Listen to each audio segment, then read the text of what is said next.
बिस्मिल्लाहिर्रहमानिर्रहीम। Chapter number 1 start करते हैं। चैप्टर का नाम है नंबर सिस्टम फर्स्ट ईयर। तो कुछ थोड़ा सा हिस्ट्री के बारे में देख लेते हैं जो कि आपकी बुक में ही लिखा हुआ है कि अराउंड 5000 BC इजिप्शियंस ने इसका कंसेप्ट दिया था। उन्होंने ये कहा था कि 10 को इस तरह से इस सिंबल से यूज़ कर सकते हैं।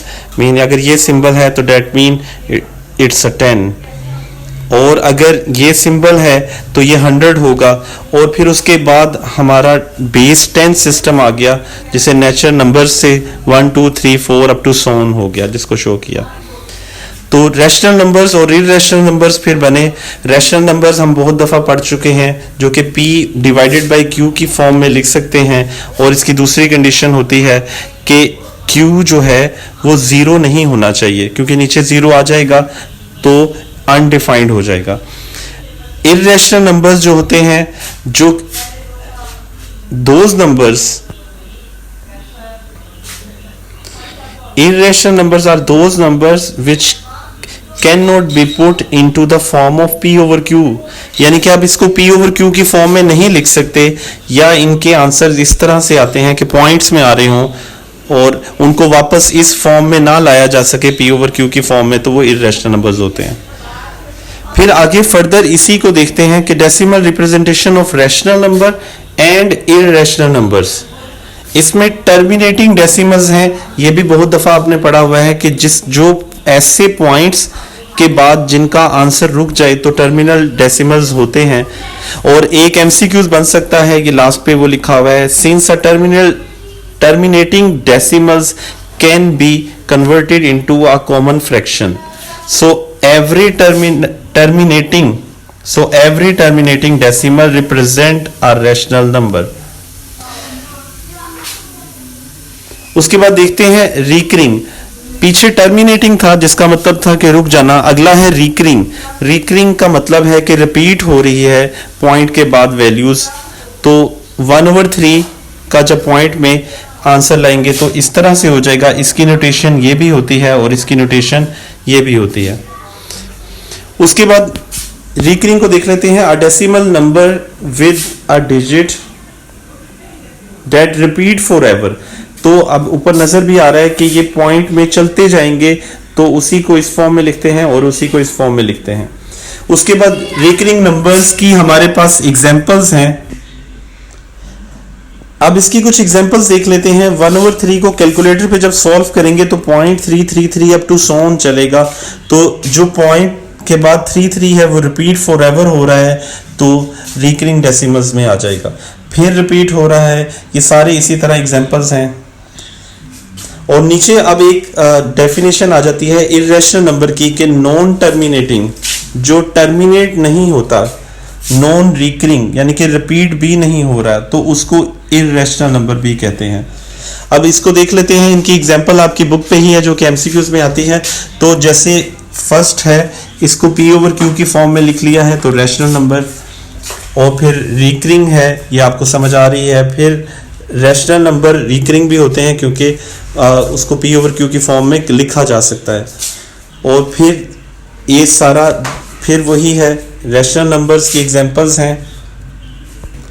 बट ये 5th वाला देखें, ये रिपीट नहीं हो रहा, तो नॉन पीरियोडिक डेसिमल्स यानी कि रिपीट ना हो, नॉन टर्मिनेटिंग हो यानी कि चलता जाए, तो उसे इररेशनल बोलते हैं। ये सारी इररेशनल नंबर्स की एग्जांपल्स हैं जो आपके सामने आपकी बुक में है कि नॉन टर्मिनेटिंग और नॉन रिकरिंग हैं। ये सब तो देख सकते हैं आप, ये सब इररेशनल्स की एग्जांपल हैं। और पाई जो है वो सर्कमफेरेंस और लेंथ ऑफ डायामीटर की रेशो होती है। तो अगर समझाने के लिए हम एक सर्कल ड्रॉ कर लें, तो ये जो इर्द गिर्द होता है, जो इसका इर्द गिर्द का एरिया है, ये हमें पता है सर्कमफेरेंस ऑफ सर्कल होता है। और जो सेंटर से लाइन पास करती है वो लेंथ ऑफ डायामीटर होती है। तो इन दोनों का रिलेशन यानी कि इन दोनों की रेशो जो है वो पाई होती है। उसके बाद कुछ बेसिक्स, बिल्कुल बेसिक्स कंसेप्ट्स हैं कि होल नंबर क्या होते हैं, 0 से स्टार्ट होते हैं, 0 1 2 3, और इसमें नेचुरल नंबर भी होते हैं, यानी कि 1 2 3 अप टू सो ऑन। तो combination of natural number and 0 is called whole number. Natural number 1 2 3 up to so on start होते हैं। इंटीजर्स में होल नंबर तो होता ही है, यानी कि 0 1 2 3 4 अप टू सो ऑन। इसमें नेगेटिव नंबर्स भी होते हैं। काउंटिंग नंबर्स जो सिंपल 1 2 3 काउंटिंग होती है वो होते हैं। इसी तरह रियल नंबर्स में आप फर्दर आप देख सकते हैं कि क्या क्या है। ये एक चार्ट बना हुआ है, इसमें देखें इसको डिवाइड किया इररेशनल और रैशनल नंबर में, फिर रैशनल नंबर को इंटीजर्स में, अभी पीछे इंटीजर्स देखे, नॉन इंटीजर्स जो इंटीजर्स नहीं होते, फिर इंटीजर्स में होल नंबर यानी कि 0 इसमें होता है, और नेचुरल नंबर होते हैं अभी बताया, और इसमें नेगेटिव भी होते हैं। तो ये रियल नंबर होते हैं, क्योंकि आगे रियल नंबर पढ़ना है तो इसका कंसेप्ट भी होना चाहिए। आगे प्रॉपर्टीज ऑफ रियल नंबर आ जाती है, इसलिए पहले रियल नंबर को थोड़ा एक्सप्लेन किया। क्लोजर प्रॉपर्टी है कि ए बी बिलोंग्स कर रहा है रियल नंबर से। क्लोजर लॉ ऑफ एडिशन यानी कि ऐड करके आपने चेक करना है। अगर आपके पास एक सेट गिवन है, फॉर एग्जांपल 1,0, और वो कहता है इस पे क्लोजर प्रॉपर्टी चेक करें, तो आप अपनी मर्जी से इसी गिवन सेट में से कोई से 2 मेंबर्स को ऐड करेंगे, क्योंकि उसने कहा हुआ है ऐड करने के बाद चेक करेंगे अगर आंसर जो आता है वो बिलोंग करेगा ए से, यानी कि जो ए है उससे बिलोंग करेगा, तो होल्ड हो जाएगी। होल्ड का मतलब कि प्रॉपर्टी फुलफिल होगी। लेकिन यहाँ पे 2 इस सेट में नहीं है, तो हम कह देंगे कि closure property does not hold.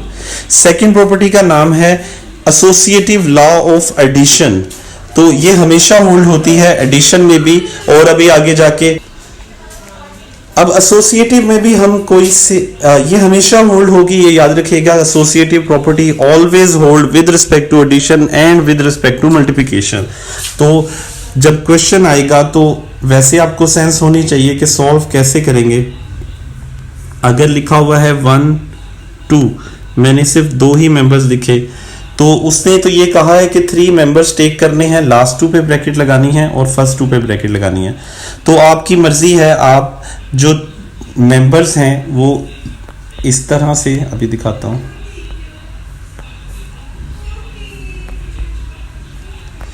Members को यूं लिख लें कि 1 + 2, आपकी अपनी मर्जी है, रिपीट कर सकते हैं, तो यहां पे रिपीट कर लिए। कंडीशन ये है जो यहां लिखा है वही दूसरी साइड पे भी लिखेंगे।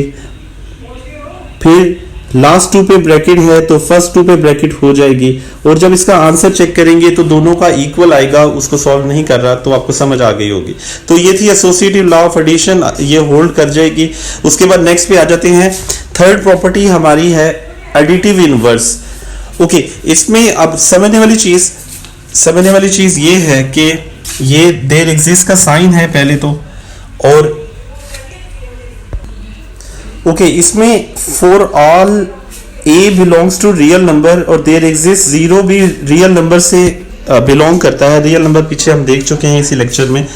तो करना क्या है, एडिटिव का मतलब है कि ऐड करना है। तो समझाने के लिए अगर मैं लिखता हूं 5, ऐड कर रहा हूं क्योंकि एडिटिव है, और ऐड करने से इस तरह से स्केच बना लिया करें, इसकी आइडेंटिटी चेंज ना हो, यानी कि 5 है तो 5 ही आ जाए आगे। तो ऐसा कैसे पॉसिबल है? अगर मैं 0 ऐड करता हूं तो 0 को हम कैसे पढ़ेंगे यहां पे कि 0 read as called the identity element of addition. तो ये आइडेंटिटी एलिमेंट है एडिशन का, यानी कि 0 ऐड करने से इसकी आइडेंटिटी चेंज नहीं होती।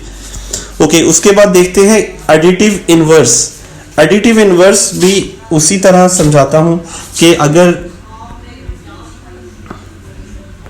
कोई नंबर टेक कर लेते हैं, लेट्स सपोज 5 ही कर लेते हैं, 5 में मैं क्या ऐड करूं कि मेरे पास आंसर 0 आ जाए। तो ऑब्वियसली यहां वाला नंबर आपको -5 लिखना पड़ेगा। तो ऐड से याद रखें कि एडिटिव, इनवर्स से याद रखें कि इसका साइन चेंज करना है, तो आंसर 0 आना चाहिए। ये एडिटिव इनवर्स हो गई। नेक्स्ट प्रॉपर्टी देखें तो कम्यूटेटिव प्रॉपर्टी है ये। इसमें आपने अगर दो मेंबर्स टेक करने हैं कोई भी रियल नंबर में से 1 2 या 2 1, तो 2 1, तो दोनों का आंसर जो है वो सेम आएगा, तो हम कह देंगे ये commutative property is closed under addition. Okay, इस पे मल्टीप्लिकेशन की प्रॉपर्टी बिल्कुल सेम है। इसमें बस सिर्फ मल्टीप्लाई करके आंसर आना शुरू हो जाएगा। तो मल्टीप्लिकेटिव आइडेंटिटी समझा देता हूं। मल्टीप्लिकेटिव का मतलब है कि मल्टीप्लाई करेंगे हम अगर 5 को ही टेक कर लेते हैं ऐसे नंबर से कि इसकी आइडेंटिटी चेंज ना हो, आइडेंटिटी वापस 5 ही आ जाए, तो यहाँ 1 लिखेंगे ऑब्वियसली। तो यही कहा हुआ है कि 1 इज कॉल्ड मल्टीप्लिकेटिव आइडेंटिटी। और मल्टीप्लिकेटिव इनवर्स यहाँ साइन नहीं चेंज कर सकते, तो यहाँ क्या किया हुआ है, तो इसको भी थोड़ा सा देख लेते हैं। ये देखें, अब यहाँ पे मल्टीप्लिकेटिव इनवर्स का मतलब है मल्टीप्लाई करना है 5 को ऐसे नंबर से, यहाँ डैश है, कि मेरे पास आंसर 1 आ जाए। तो वो ऑब्वियसली 1 डिवाइडेड बाय 5 है, ताकि ये कटिंग हो जाएगी। तो डिवाइड को आप इस तरह से शो कर सकते हैं कि 1/a ये उसने किया भी हुआ है। तो फिर अगर आंसर जो है वो बिलोंग करेगा रियल नंबर से, तो हम कह देंगे मल्टीप्लिकेटिव आइडेंटिटी होल्ड करती है। Commutative property a b equal to b है, यानी कि 2 को 3 से मल्टीप्लाई करें या 3 को 2 से मल्टीप्लाई करें तो आंसर सेम आएगा, तो ये होल्ड हमेशा करेगी। उसके बाद प्रॉपर्टीज ऑफ रियल नंबर ही आगे चलती है। अब ये भी एक और प्रॉपर्टी है मल्टीप्लिकेशन, ये है distributive of multiplication over addition. अब इसमें क्या है, कोई चीज लेफ्ट साइड से मल्टीप्लाई हो रही होगी या कोई चीज राइट साइड से मल्टीप्लाई हो रही होगी, तो ये वाली प्रॉपर्टी होल्ड हो जाएगी। ओके, आगे भी प्रॉपर्टीज ऑफ रियल नंबर्स ही हैं, लेकिन अब थोड़ा सा चेंज आ गया है कि अब इसमें इक्वलिटी यूज होगी। तो ऐसी प्रॉपर्टी में इक्वल का साइन जरूर होगा। अगर a इक्वल टू a हो तो इसका नाम होगा रिफ्लेक्सिव प्रॉपर्टी। समझ लें कि रिफ्लेक्शन आ रही है। 5 इक्वल टू 5 हो तो रिफ्लेक्सिव प्रॉपर्टी। अगर लिखा हो और a b बिलोंग्स करेंगे रियल से, for all a b belongs to real, ये तो लिखना ही है। अब जो भी a b आप टेक करेंगे, a b नेक्स्ट में है a b या b a, ये दोनों इक्वल होंगे तो ये सिमेट्रिक प्रॉपर्टी है। ट्रांजिटिव प्रॉपर्टी ये सारे एमसीक्यूज के लिए आ सकते हैं कि अगर a इक्वल टू b हो, ये जो बीच में साइन है ये एंड का है, और b इक्वल टू c हो, तो इसका मतलब क्या हुआ कि a और c ये दोनों एक दूसरे के इक्वल हैं। एडिटिव प्रॉपर्टी में क्या करेंगे कि कुछ ऐड कर देंगे दोनों साइड पे, यहां भी a में ऐड किया c और यहां भी b में ऐड किया c, तो ये आंसर आ जाएगा। मल्टीप्लिकेटिव प्रॉपर्टी का मतलब सिंपल मल्टीप्लाई करेंगे, a b गिवन होगा तो उसको किसी एक नंबर से मल्टीप्लाई करेंगे तो मल्टीप्लिकेटिव प्रॉपर्टी आ जाएगी। कैंसलेशन प्रॉपर्टी का मतलब है कि कोई चीज कैंसिल हो रही होगी, तो जैसे c और c कैंसिल होके a equal to b answer आ गया, तो कैंसलेशन प्रॉपर्टी। मल्टीप्लाई में भी इसी तरह कैंसिल c हो जाएगा, तो ये आंसर आ जाएगा। ओके, अब प्रॉपर्टीज ऑफ रियल नंबर दोबारा है, लेकिन अब ये है इनइक्वालिटी के साथ। तो ये सब एमसीक्यूज के लिए बहुत इंपॉर्टेंट है। ये वर्ड है ट्राइकॉटमी प्रॉपर्टी। ट्राइकॉटमी प्रॉपर्टी का मतलब है जैसे ट्राइसाइकिल होती है, इसमें 3 कंडीशंस होती हैं, या तो a लेस देन होगा b के, या a ग्रेटर देन होगा b के, या a इक्वल होगा b के, और a b किससे, for all a b belongs करेंगे रियल नंबर से। तो अगर 3 कंडीशंस हों तो ये ट्राइकॉटमी प्रॉपर्टी होगी। ट्रांजिटिव प्रॉपर्टी नेक्स्ट है कि a ग्रेटर देन b है, ये हमने पीछे भी पढ़ी, और b ग्रेटर देन c है, तो इसका मतलब है कि a सबसे बड़ा है और c सबसे छोटा है, उसको ही लिख दिया यूं, तो ये ट्रांजिटिव प्रॉपर्टी हो गई। उसके बाद देखिए एडिटिव प्रॉपर्टी, जैसा पीछे एडिटिव में कुछ ऐड किया था, यहाँ इनइक्वालिटी में c ऐड कर दिया, बिल्कुल सेम है उसी तरह ये ऐड करने वाली। मल्टीप्लिकेटिव प्रॉपर्टी में यहाँ थोड़ा सा समझने वाला काम है। ओके, मल्टीप्लिकेटिव प्रॉपर्टी में देखें उसने कहा हुआ है कि for all a b c belongs to real number और c ग्रेटर देन 0 है।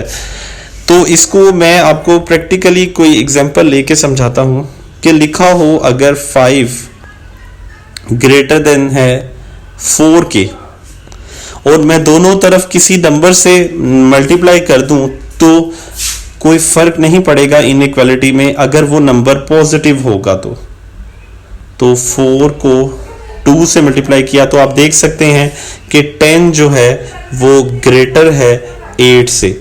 मीन पॉजिटिव नंबर से मल्टीप्लाई करने से इनइक्वालिटी पे फर्क नहीं पड़ा, इसीलिए उसने कहा हुआ है कि c ग्रेटर देन 0 का मतलब पॉजिटिव है। लेकिन अब आप देखें तो अगली जो है ये वाली c कंडीशन है लेस देन 0 के फॉर ऑल रियल नंबर। तो पहले तो उसने कहा कि कोई एग्जांपल ले लेते हैं 6 इज ग्रेटर देन 2 है, लेकिन वो कह रहा है अगर आप नेगेटिव नंबर से मल्टीप्लाई करते हैं, ये c लेस देन 0 का मतलब नेगेटिव नंबर है, तो समझ ले -1 से ही मल्टीप्लाई कर देता हूं तो ये -6 हो जाएगा और ये -2 हो जाएगा। तो अब देखें कौन बड़ा है और कौन छोटा है।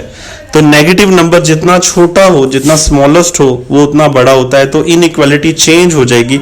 तो आप अगर देखें इस क्वेश्चन में तो a ग्रेटर देन b है, मल्टीप्लाई होने के बाद साइन चेंज हो गया इनइक्वालिटी का। यहां भी यही हुआ, अगर नेगेटिव नंबर से मल्टीप्लाई करेंगे तो साइन चेंज हो जाएगा।